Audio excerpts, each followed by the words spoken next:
Ambarisha's children were Virupa, Ketumat, Shambhu, and Prishadaswa and Ratitara are children of Virupa.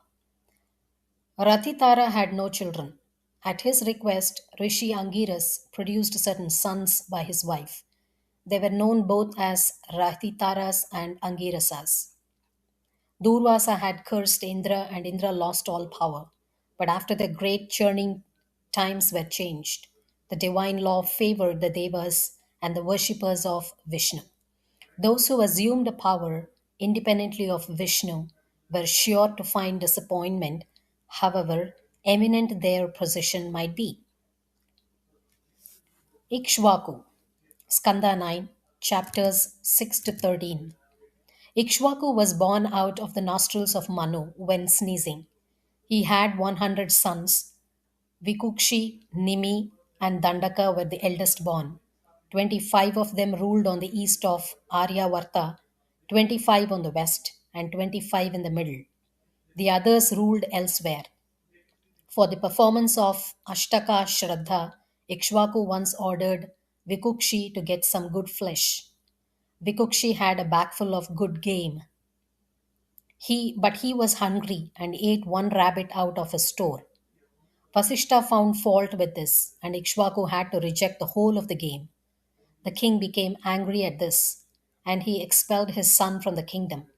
When Ikshvaku died, Vikukshi returned. He succeeded his father as king and was known as Sasada and Rabbit Eater. Puranjaya was the son of Sasada. He was also called Indravaha and Kakusta. The Devas had a fight with the Asuras, and Indra asked for the help of Puranjaya. Puranjaya wanted Indra to be his carrier, and the king of the Devas became a bull. Puranjaya ascended the bull on its hump. He is therefore called Indravaha or Indra vehicled, and Kakutstha or the mounter on the hump. He defeated the Asuras. With his 21,000 sons, Kuvalayasva killed an Asura called Dundhu for the good of Rishi Utanka, but the Asura killed all his sons except three with fire from his mouth. Those three were Dridashva, Kapilasva, and Bhadrasva. Yuvanasva had no son, so the rishis performed a sacrifice directed to Indra.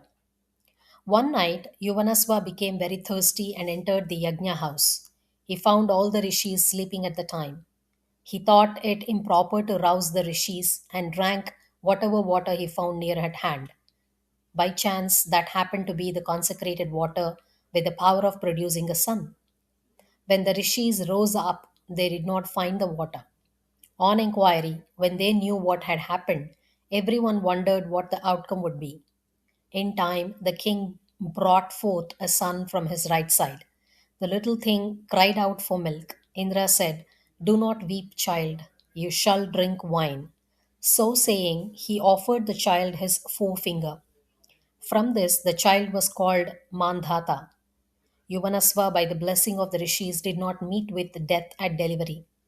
Mandhata was a very powerful king. The thieves dreaded him much. He performed many sacrifices and made many gifts.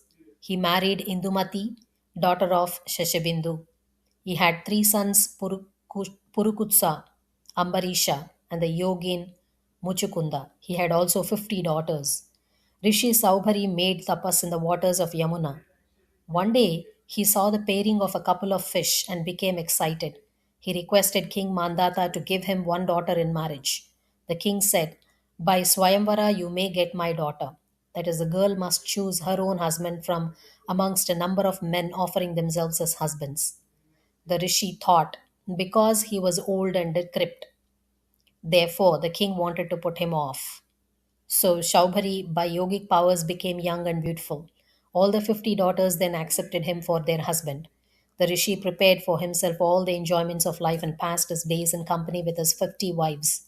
He then became disgusted with this sensual life and afterwards attained moksha with his wives. Yuvanasva adopted his grandson Ambarisha. Ambarisha had one son, Yuvanasva. His son was Harita. His three These three, Ambarisha, Yauvanasva, and Haritha, were the founders of the chief clans of Mandhata dynasty. The elemental serpents gave their sister Narmoda in marriage to Purukutsa. Purukutsa accompanied Narmoda to Rasatala at the request of Vasuki. There he killed such Gandharvas as deserved to be killed. Those who remember this story have no fear from serpents. Such was the blessing of the elemental serpents. Trishanku became the Chandala by the curse of his father. Rishi Vishwamitra lifted him up to Swarga in his own mortal body. Trishanku is still visible in the heavens. The Devas turned him with his head downwards and attempted to throw him down. Vishwamitra, by his power, has retained him there. Trishanku is a constellation in the southern hemisphere. Harishchandra had at first no issue. He prepared to Varuna for a son, promising to offer him as a sacrifice to the water god. The king had a son named Rohita. Varuna asked for his victim. 10 days passed away. Without teething, the child will not be pure. There was teething. When these milk teeth fall away, then will be the time. The milk teeth fell off. Let other teeth grow. Other teeth did grow.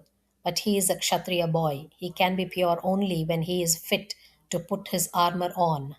The king put off Varuna from time to time in this way, out of affection for his son.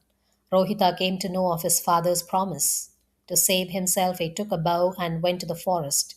There he learned that his father had an attack of dropsy, the disease caused by Varuna. So he prepared himself to go back, but Indra prevented him by persuasive words.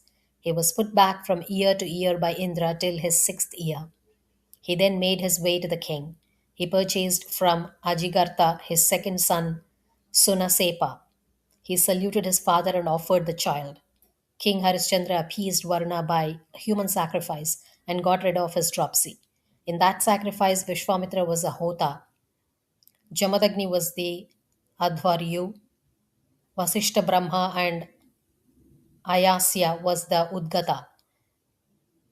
Indra, being pleased, gave a golden chariot to the king. Vishwamitra taught Atmavidya to Harishchandra and he attained liberation. The story of Harishchandra in this Purana follows the Vedic version. The gist of the story is that, in course of further evolution, the Devas were to be propitiated by human sacrifice. But this sacrifice did not mean killing. It was a complete offering of oneself up to the service of the gods. The mission of the human victim is to constantly work for the good of the universe and to extinguish his own personality. Sunasepa was not killed in the sacrifice. He was offered up to the service of the gods. After the sacrifice, he was called Devarata, that is, one offered to the Devas. Vishwamitra adopted Devarata as his own son, and he asked his 100 sons to accept him as their eldest brother. He disowned those sons that did not obey him. Therefore, Vishwamitra took the principal part in this sacrifice and not Vasishta, though he was the family preceptor.